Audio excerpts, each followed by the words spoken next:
Now here's the thing.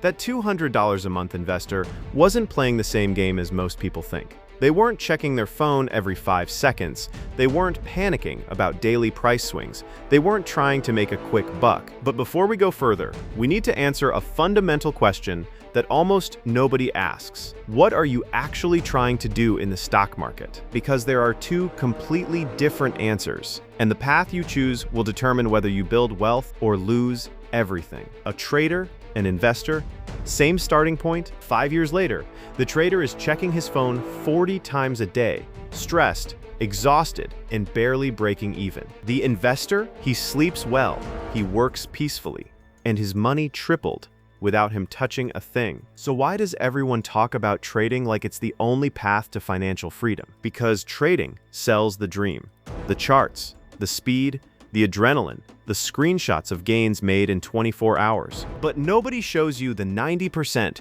who lose everything in less than a year. Investing is silent, discreet, almost boring. And that's exactly why it works. In this video, I'm not going to tell you what to choose. I'm just going to show you the truth about both paths. The real numbers, the real profiles, the real results. And after that, you'll decide for yourself. Welcome to DAM, Trading vs Investing, which path to wealth? The hunter is the active trader. This person looks at the stock market as a place where they can catch quick wins. They're watching charts. They're looking for price patterns. They're buying stocks at $15 and selling them at $19, 500 times a month if they can. The hunter thinks the stock market moves every single day. Prices go up and down constantly. Why would I wait years when I can make money right now? I recently started this channel to break down economics in a simple way. We are still at the very beginning, so every subscriber really matters. If this kind of content helps you understand the world better, consider subscribing. It helps me keep going and make even better videos. Thanks, let us continue. And on the surface, that logic sounds reasonable. A stock goes from 15 to 19, that's a 26% profit in a few days. If you do that 10 times in a month, theoretically, you're making money hand over fist. Now, here's the objection that most people have. But what if the market crashes? What if I buy a stock and it drops 50%? This is where the psychological difference between a hunter and a farmer becomes crystal clear. A hunter sees a 50% drop and thinks, oh no, I need to get out before it goes down more. A farmer sees a 50% drop and thinks, oh, the business is still great, but now it's on sale. Should I buy more? This isn't fantasy. During the 2008 financial crisis, the stock market fell nearly 40%. Most people panicked and sold. But Warren Buffett published an op-ed saying he was buying. He was buying while everyone else was selling at fire sale prices. And when the recovery came, he was sitting on enormous gains. But here's where the logic breaks down. Let me explain this through a framework that actually makes sense. Think of it like this. There's the hunter and there's the farmer. The hunter is the active trader. This person looks at the stock market as a place where they can catch quick wins. They're watching charts. They're looking for price patterns. They're buying stocks at $15 and selling them at $19, 500 times a month if they can. A hunter uses something called technical analysis. They study price charts like archaeologists study ancient scrolls. They look at moving averages. They look at support and resistance levels. They look at something called the relative strength index. The idea is simple. If you can spot the right pattern, you can predict where the price will go next. The hunter's psychology is frantic. It's reactive. It's based on reading the market moment by moment, day by day, and this is where things get dangerous. The hunter thinks the stock market moves every single day. Prices go up and down constantly. Why would I wait years when I can make money right now? And on the surface, that logic sounds reasonable. A stock goes from 15 to 19. That's a 26% profit in a few days. If you do that 10 times in a month, theoretically, you're making money hand over fist. But here's where the logic breaks down. Here's what the data actually shows. A landmark study from the University of California analyzed 66,465 individual trading accounts over 5 years. The traders who were most active, the ones who bought and sold stocks most frequently, earned an average return of 11.4% per year. Meanwhile, the broader stock market returned 17.9% that same year. These hyperactive traders were underperforming by 6.5 percentage points annually. They were losing money compared to people who literally did nothing but buy and hold. But it gets worse. Another study looked at day traders specifically. In Brazil, they tracked 1,600 retail day traders over time. 97% of people who day traded for more than 300 days lost money. 97%. Only 1.1% of the survivors actually earned more than a minimum wage salary. Taiwan ran a 15-year study of day traders across hundreds of thousands of accounts. Less than 1%, not even 1% of day traders earned positive returns after paying their fees. There's even a saying in the industry, the 90-90-90 rule. 90% of new day traders will lose 90% of their capital within 90 days. This isn't bad luck. This is math. First, there's what psychologists call the disposition effect. When traders make money on a trade, say they buy at 15 and it goes to 19, they want to lock in that win immediately. It feels good. The brain releases dopamine, so they sell. But then the stock keeps going up. It goes to 22, then 25. They just missed a much bigger gain because they couldn't resist the emotional urge to lock in a small win. Conversely, when a stock goes down from 15 to 12, traders hold on, hoping it bounces back. They don't want to admit defeat, so they hold their losing position while the stock keeps falling to 10, then 8. By the time they finally sell, they've lost way more money. This creates a mathematical disaster. Your average winner is small, but your average loser is huge. The game is rigged against you from the psychology alone. Second, there are costs. Every time you buy or sell, you pay a spread. Every trade costs money in fees.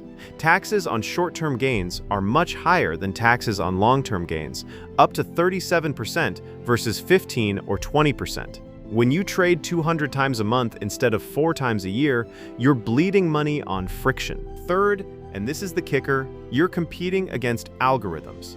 Institutional high-frequency trading firms have servers inches away from the exchange. They execute trades in microseconds. They see your order coming before it fully registers. They're faster, smarter, and better capitalized. You're bringing a bicycle to a Formula One race. Now meet the farmer.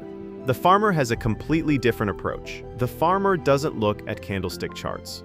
The farmer doesn't care if the stock price drops 30% in a month.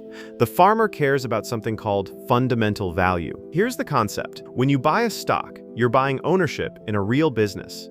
You're not just betting on a price, you're betting that the underlying company will grow and become more profitable. So the farmer asks different questions. What does this company actually do? Is their product good? Do they have a competitive advantage?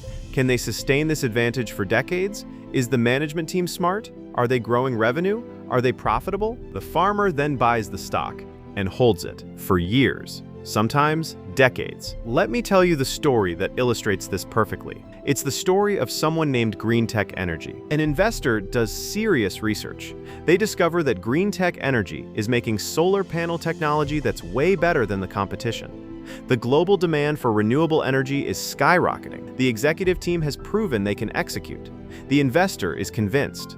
They buy 20 shares at $25 each. They invest $500 total. Now, over the next 6 years, here's what happens. Greentech launches innovative products. They capture global market share.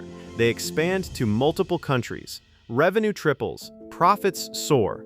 The company starts paying dividends, $1.50 per share annually. So our investor gets $30 a year in pure passive income, just sitting there. But here's the part that would terrify a hunter. The stock price goes absolutely wild. Sometimes it drops to $20. Our investor watches $100 of their money vanish on paper. A hunter would panic. A hunter would sell at a loss. The farmer doesn't panic. The farmer knows the business is stronger than ever, so they hold. 6 years later, the stock reaches $85. The investor sells their 20 shares for $1,700. They gained $1,200 in capital appreciation, plus they collected $180 in dividends over 6 years. Total return, $1,380 on a $500 investment. That's a 276% return over 6 years. But the real magic happens when you do this over decades. Warren Buffett is widely considered the greatest investor who ever lived. His net worth is over $100 billion. But here's the shocking part. 99% of his wealth was created after he turned 50. 99%. He started investing at 11 years old. He was a millionaire by his 30s, but he didn't become a billionaire until his mid-50s. He spent 40 years building, and only then did the compounding truly explode. This is the farmer's superpower. Time. The math is relentless. A 10% annual return over 30 years turns $10,000 into $174,000. Over 40 years, it becomes $452,000. You didn't do anything different. You just waited. And that $200 a month since 2010, over 14 years, that's about $33,000 in contributions. But with market returns, it became $84,000. The market did half the work for you. During the 2020 COVID crash, the same thing happened. The market fell 30% in weeks. Long-term investors who had conviction didn't sell. They held or bought more. By the end of 2021, the market had recovered and surpassed previous highs. The hunter would have been wiped out or trauma bonded to trading. The farmer was richer. Now, I need to be honest. There is one case where active, high-frequency trading works. It's Jim Simons and his Medallion Fund. Jim Simons was a mathematician. He didn't analyze stocks like normal traders. He hired armies of PhD physicists, astronomers, and computer scientists. They built mathematical models that processed massive datasets to find microscopic correlations in price movements. Their computers executed thousands of automated trades per day based on pure math, not emotion. Between 1988 and 2018, the Medallion Fund earned a 66% average annual return before fees. After fees, it was 39.2% per year. A $100 investment in 1988 became over $2.1 million by 2018. The S&P 500 turned that same $100 into just over $1,000. But here's the crucial point. The Medallion Fund only accepted investment from the firm's employees and founders. Regular people couldn't invest in it even if they wanted to. It required supercomputing infrastructure, servers collocated with the exchange, and elite PhD-level mathematics. It proves one thing: active trading can work, but only when you have billion-dollar infrastructure and Nobel Prize-winning mathematicians. For you and me, it's not happening. Look, I understand the appeal of trading. The idea of making quick money is exciting. It feels like you're in control. You're taking action. You're not sitting passively watching. But action without edge is just expensive confusion. Most people will never have the infrastructure, the time, or the psychological discipline to successfully trade. The data is unambiguous. The odds are catastrophic. Here's what financial advisors recommend for normal people: the core and satellite approach.